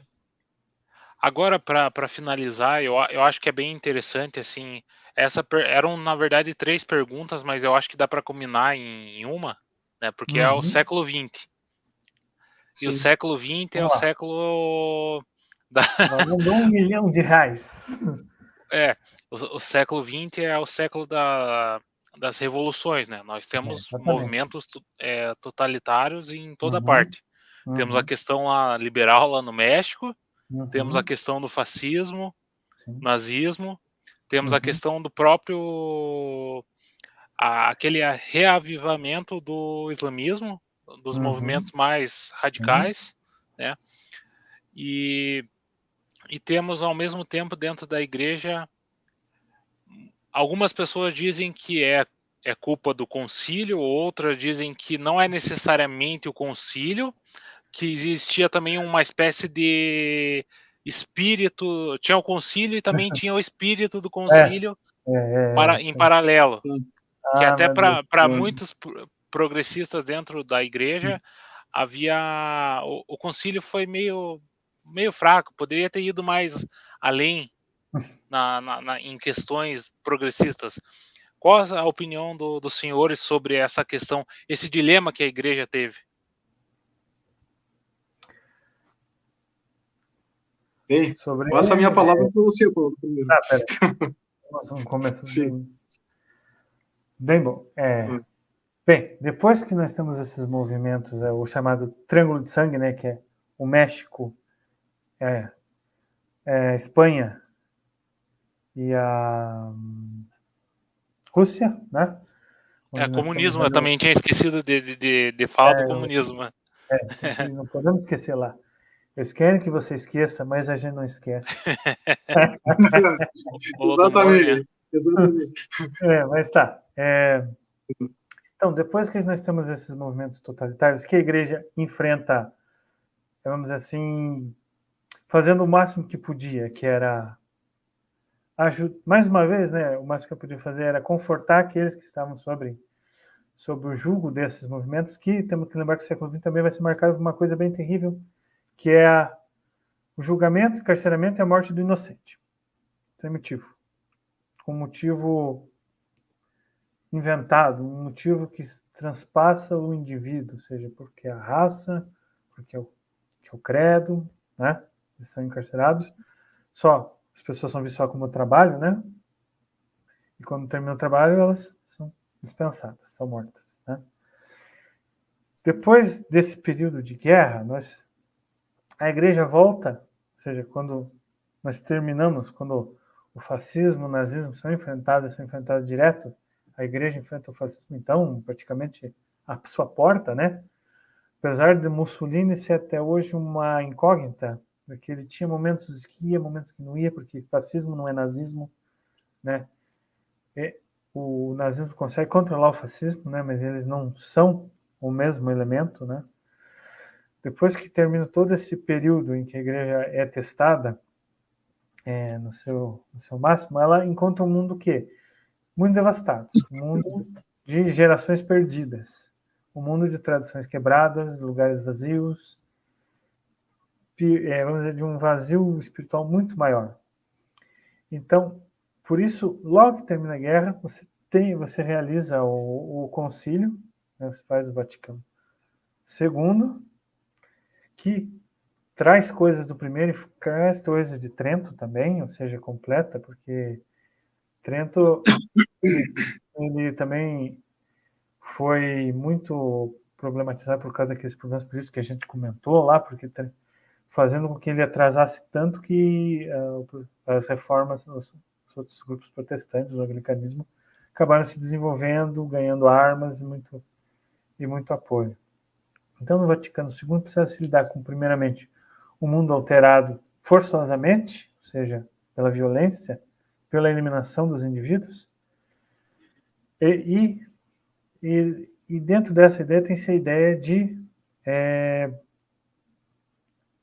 abrir a igreja, mas não abrir assim dizendo que ela não vai mais ser a mesma, não vai mais procurar isso, não vai ter mais a meta que tem como objetivo transcendental. Mas sim se aproximar dos grupos, né? Algo que é polêmico porque, por exemplo, passa-se a língua vernácula dos países, né? O próprio Tolkien entrava na igreja e quando começou a ter a missa em inglês, ele ficava recitando no latim. Ele não queria nem saber, né? É o que acontecia. Acontece que esse fato de tentar aproximar, tentar dar essa mobilidade à igreja, vai descambar em, obviamente, indivíduos que estão ali para minar, né? Então, se recomenda não precisar de uma coisa, se torna pior a coisa, né? Como eu estava uma vez citando o Ricardo, vai lá e se tenta dar comunhão em um potinho de plástico, né? Isso é um exagero, entende o que acontece? Então, esses exageros criam essa coisa desse preconceito com o Vaticano II, que foi importantíssimo para formatar a igreja para os próximos séculos. Nós temos aquela coisa do sede-vacarismo, que não tem mais Papa, o último Papa antes de João XXIII. Isso aí, nossa. Porque, assim, tratar desse período moderno da igreja é uma briga enorme, né? Seja com os movimentos contrários, ou seja, dentro da igreja. Mas o Vaticano II trouxe um dinamismo, trouxe mudanças, nós já temos uma mudança grande, né? Antes, o Papa sempre era romano. Por que ele era romano? Porque ele tinha que representar a Roma, né?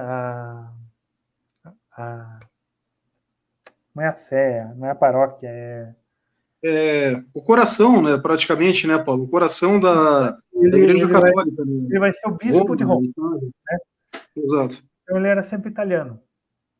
Sim. Pegaram, e daí nós temos a eleição de um Papa polonês. Uma mudança. Né? Mostrando essa abertura do que a figura do Papa. Não seria só ele continua sendo o bispo de Roma, mas ele não precisa ser mais italiano. Né? Então temos uma sequência, né? Que é João Paulo II, Bento XVI, Francisco agora, né? Fazendo uma triagem do Vaticano. Todos sempre seguindo esse ideal do Vaticano e um atrelado ao outro. Os temas que estão em João Paulo II, em Bento XVI e estão em Francisco. Isso até entra, né, Paulo, também na questão... até acho que você aborda também isso no livro, né? As questões atuais, né? Vendo, por exemplo, desde do Papa João Paulo II, né? Até Bento XVI, né? Um Papa alemão, né? E nós temos também o Francisco agora. E, enfim, sei lá, existe muito essa questão também, né? dos grupos de vacantistas, né, seguidores de Lefebvre, né, não dá para entrar muito assim dentro do contexto, até porque assim, historicamente eu sempre trato o que está nas fontes, o que é passado, e tento explicar o mais didático possível, mas existem movimentos que não são atrelados às vezes a pessoas de alto grau de conhecimento, alto grau de estudo, e até que eu prezo, assim, que fazem obras muito boas sobre vários tipos de trabalhos, de filosofias, né? Mas é uma questão que vai ser, eu acho que sempre polêmica, sempre briga. É sensível, é um ponto muito sensível, né? Existem... muito atual, muito vivo, é uma coisa muito viva ainda, né? Sim, então, igual eu tinha falado também, aquela questão lá de alguns elementos que da história, assim, por exemplo, talvez pessoas daqui 10, 20 anos terão mais elementos para analisar o que está ocorrendo agora. Então, talvez tenha muitas coisas que para nós não chegue à fonte oficial, mas aconteça algumas outras coisas. É uma coisa mais complexa. E a própria igreja tem várias correntes dentro dela. Algumas pessoas acham que deveria ser mais tradicional, mais próximo do que era num passado, e outras querem assim, digamos assim, algo um pouco mais para os tempos atuais, de certo modo. Não sei até que ponto isso é bom, é uma coisa complicada, né? É uma coisa bem complexa, digamos assim. É uma verdade. E até dentro dos próprios bispos, né? Digamos, existem correntes que puxam para um lado e outras que puxam para o outro. Isso é verdade, até dentro tem, como eu falei, indivíduos, né? Como tivemos indivíduos no século XVI, século XV, que não ajudaram muito, mas teve outros que fizeram o que não se esperava, né? Então, no tempo presente é difícil você fazer uma perspectiva, assim, não é? O historiador não consegue ser muito futurista, né? Mas essa é a situação que nós temos agora. Temos essas ideias, eu não sei quanto tempo elas vão circular, não sei como é que elas vão chegar, o que elas vão se tornar, né? Mas o Vaticano II auxiliou demais o pós-guerra e criou, por exemplo, um dos elementos é esse tipo de divisão, né? É o que eu posso colocar, assim. Mas os últimos 3 papados e o concílio, eles estão numa linha reta de pensamento, de ideia. O que tem, por exemplo, nós temos a cultura da morte, inaugurada por João Paulo II, que exatamente vem exatamente dessas discussões do Concílio Vaticano II, começa a ver esses movimentos que são contra a família e tudo mais, né? O próprio comunismo, né? O próprio dentro das suas vertentes orientais, né? Então ele cria essa ideia. Essa ideia é reiterada com Bento XVI, que já fala da eutanásia, não é? E Francisco fala do descarte também. Então, tem uma linha. Eles estão em consonância. Há pessoas que não vão gostar de nenhum desses. Oi? Poderia dizer uma unidade entre eles, né? E essa unidade é um pouco falada, né? Mas existe uma unidade entre sucessões, né? Assim, que papas eles não são monarcas nem governadores. Sim. Eles estão apenas sendo. Então eles sempre têm a ideia que eles vão ser um tempo curto, eles têm uma ideia que continua, né? Então, se você uma sugestão que eu sempre faço é ler encíclicas. Pega as encíclicas. João Paulo II tem um monte de encíclica. Pega ele primeiro. Você lê elas. Se você lê mesmo elas continuamente, você vai ver que parece que está vindo uma mesma ideia. Mesma pessoa. Exatamente. Porque a primeira de Francisco, na verdade, foi escrita com Bento XVI junto, né? Tem polêmicas nelas? Tem polêmica nas 3. Né? Tem gente que diz que João Paulo II não é papa, só foi eleito papa. Né? Entende? Então, meu Deus. Então eu recomendo, né, um livrinho sobre São Paulo II, né? E eu acho que um dos elementos maiores do pensamento dele que é teologia do corpo. Teologia do corpo. Sim. Acompanhado sempre das encíclicas, né? O Evangelho Vitae, acho que é um dos mais. Deixa eu ver se eu conseguir separar todos. Evangelho Vitae.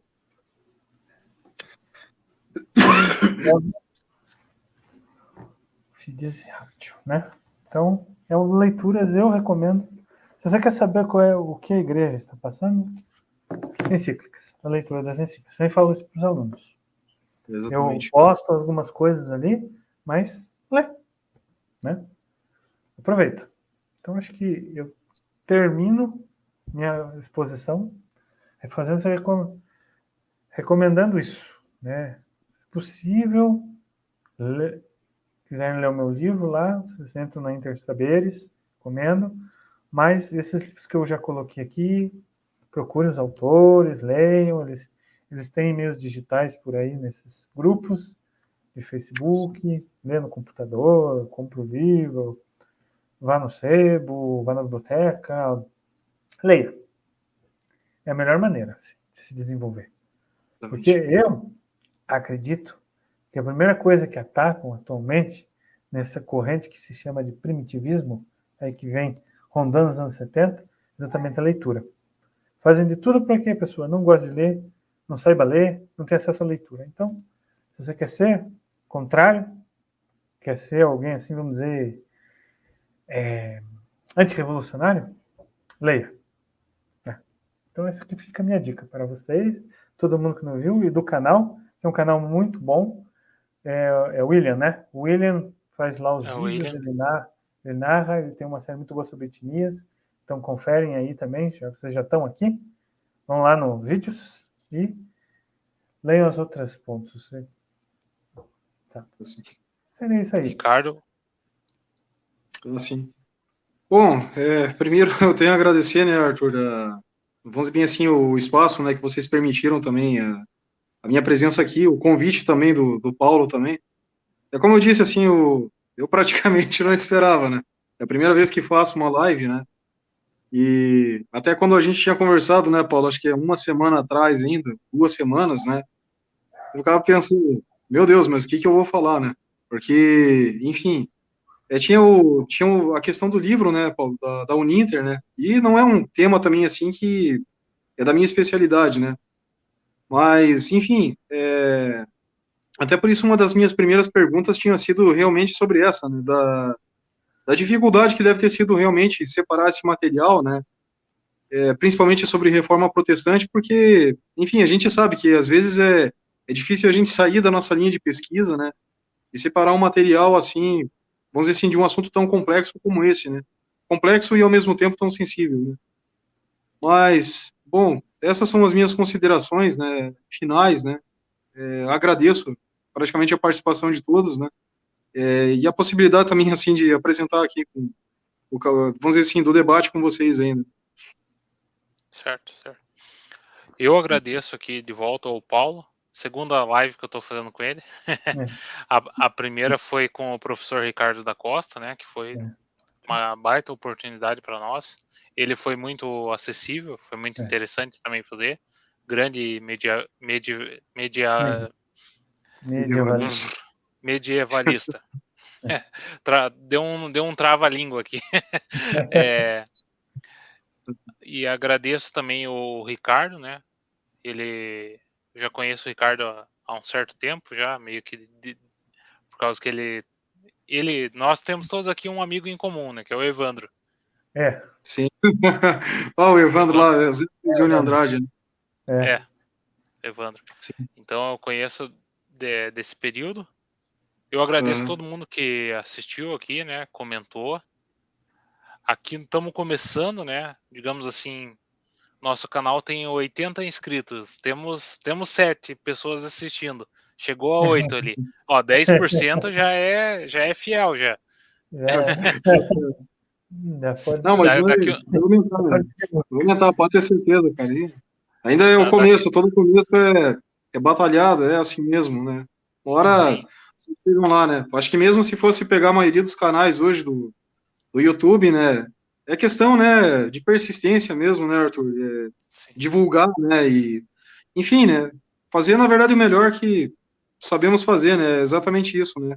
Então, continue nesse caminho aí, vocês estão indo bem, né, cara? Deus abençoe aí, dê tudo certo aí, né? Logo, logo aí vocês chegam aí a 500, 1 milhão de inscritos, né? Digamos assim, se a gente manter esse ritmo assim, quando tiver 1000, de repente é 100 pessoas acompanhando, É verdade. Né? 10 mil, se for assim. Com certeza. Mas beleza, então eu agradeço ao tempo, que foi 1h45 mais ou menos, mas foi 1h45 muito bem aproveitada. Que eu acredito que vai frutificar, vai agregar muito em quem assistiu, né, os argumentos aí. E agradeço e desejo uma boa noite, que Deus proteja todos nós durante toda a nossa semana e toda a nossa vida. E até a próxima, né? Fica aqui o convite e o canal aberto para vocês. Ricardo. É o Ricardo. Berlinda. Podemos fazer, já marcar um dia, o Ricardo, quando estiver pronto para explanar o assunto que ele quer. Tamo aí. Tá aberto o canal. Não, tá certo, obrigado pelo convite, Arthur. Tem que separar o material, né? Porque, enfim, como eu falei com o Paulo, ainda estou enferrujado com alguns temas, né? Estou reinventando outras coisas, né? E principalmente também porque o Paulo também está me orientando há muito tempo. Então, graças ao Paulo, assim, também que eu não larguei, né, dessa linha de pesquisa da história, continuei ainda fazendo minhas releituras, né? Mas, enfim, é mais a questão mesmo da cavalaria em si, né, que eu vou ter que focar, né? Então, fica, na verdade, assim, vamos dizer assim, essa previsão futuramente, claro, né? Se tudo der certo, né, se Deus quiser, e a Santa Mãe de Deus abençoar, né, estaremos aí de novo. Certo. Combinado, então. Boa noite para todo mundo que acompanhou e boa noite para vocês dois também. Até mais, até a próxima. Tchau, tchau. Boa noite, Arthur.